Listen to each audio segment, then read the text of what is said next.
Բանզեներեն այսօր կառավարության անդամները երթվեցին, այդ թվում նաև դուք, ինչպես եք պատրաստվում իրականացնել երթման տեքստում նաև ամրագրված դրույթները, որոնք հենց այսօր բարձրաձայնեցիք։ Պահպանել Հայաստանի Հանրապետության սահմանադրությունը եւ օրենքները եւ դա անել հանուն Հայաստանի Հանրապետության բարօրության համազգային իղձերի ու նպատակների։ Դա արժեհամակարգ է, մոտեցում է եւ պետք է հավասարակշռել բոլոր գործող անձանց իրավունքներն ու շահերը։ Մեր երկիրը իրավական պետություն է եւ այդպեսին պիտի լինի։ Մենք դա դրել ենք մեր առջեւ որպես իղձ եւ նպատակ եւ դրան պիտի հասնենք ու կառուցենք։ Իսկ իրավական պետության բովանդակության բաղկացուցիչ մաս է կազմում նաեւ փոքրամասնությունների իրավունքների պաշտպանությունը։ Նաեւ դա պիտի հարգեն բոլորը, մեծամասնությունը, եթե այդ փոքրամասնությունը նույնիսկ մեկն է ընդդեմ բոլորի։ Եվ այդ մեկ իրավական պետությունում պիտի շանս ունենա ճշմարիտ դուրս գալու եւ վարքագծի կանոն առաջարկելու բոլորին։ Սա է, որ ես պատրաստվում եմ իրականացնել, այնպես ինչպես իրականացրել եմ մինչև պետական պաշտոնատար անձ լինելը, հետևողականորեն պլանավորված ունենալով ստրատեգիա եւ տակտիկա։ Առաջին անգամը չէ, որ այսինքն բոլոր նախարարները այս տեքստով են երթվել եւ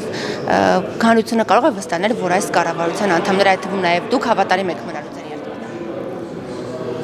Գիտեք, դա նպատակ է, դա չափորոշ է, բայց մարդը մենք ձգտելու ենք այն պահպանել եւ իրականացնել, բայց մարդը սխալական է, պետք է նաեւ սխալական լինի, բայց նաեւ ժողովրդավարական հասարակարգում խնդրում եմ սրա այս բառի բովանդակությունը ամբողջ խորությամբ ընկալել ժողովրդավարական հասարակարգում սայթակածին, սխալվածին չեն ոչնչացնում։ Երկրորդ շանս են տալիս, թե կախված է նաև սխալի չափից։ Դա կախված է իրավիճակից։ Բանզենյան, ձեր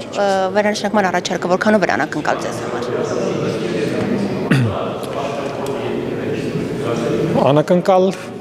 դժվար ասել, անակնկալ էր, անակնկալ չէր, ես պատրաստ էի ցանկացած լուծման։ Սա, ինչպես արդեն բազմիցս ասել եմ, ծառայություն է, եւ ես պատրաստ եմ ծառայել ժողովրդին ու հանրությանը։ Ձեր առաջարկը եկել է վարչապետի կողմից եւ համաձայնեցվել է նաեւ կուսակցության։ Դա անհատական առաջարկ է։ Անհատական առաջարկ է եւ ես այն անհատապես ընդունել եմ։ Բայց դա չի խանգարել մնալ կուսակցական ձեզ։ Հանրապետություն կուսակցությունը, ինչպես որ ժողովրդի գերակշռող մեծամասնությունը ստանձնել է կառավարությանը սատարելու պատասխանատվությունը։ Դա եղավ ընտրությունների արդյունքներից հետո բանզեները։ Այո, դա եղավ ընտրության արդյունքներից հետո։ Ստացվում է դուք անհատապես եք կիսում պատասխանատվություն կառավարության համար այս դեպքում։ Ես անհատապես կիսում եմ, Հանրապետություն կուսակցությունը հայտարարությամբ հանդես է եկել, որ նաև կիսում է պատասխանատվությունը ինձ հետ եւ կառավարության հետ։ Եվ առաջնային քայլեր բանզեները կնշեք, քանի որ շատ է նշվում, որ հանրությունը կոնկրետ քայլեր է սպասում այս կառավարությունից եւ իշխանություններից, այլ ոչ թե միայն խոսքեր։ Հիմա էլ կառավարությունը ամբողջապես կարծես թե ձևավորված չէ, դեռ կառավարության կառուցվածք են քննարկում, այս ամենը ավելի չի բարդացնում իրավիճակը։ Բոլորովին։ Ձեր հարցադրման մեջ կա որոշակի ենթատեքստ, նկատի ունեմ կոնկրետ ձեր այդ հարցադրման մեջ կա ենթատեքստ, որ մինչև հիմա խոսքեր են ասվել եւ գործեր չեն արվել։ Ես հերքում եմ դա։ Այս կառավարությունը շատ լուրջ փոփոխություններ է կատարել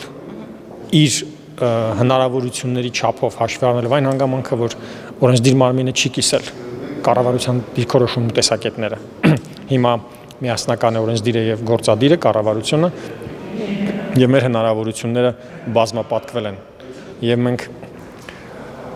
լուրջ բարեփոխումներ ենք իրականացնելու հաշվի առնելով այն սկզբունքները, որոնք կան իրավական պետությունում, իրավական որոշակիության, կայունության, իրավական անվտանգության սկզբունքները, փոքրամասնությունների իրավունքների ու շահերի պաշտպանությունն ու հարգումը։ Այս ոչ այս սկզբունքները գործում են բոլոր ոլորտներում եւ մենք պատրաստվում ենք իրականացնել նաեւ տնտեսական հեղափոխություն եւ մենք պատրաստվում ենք յուրաքանչյուրին դարձնել գործող անձ յուրաքանչյուրը պարտավոր է անել ամեն ինչ որ երկրում տեղ ունենա տնտեսական հեղափոխություն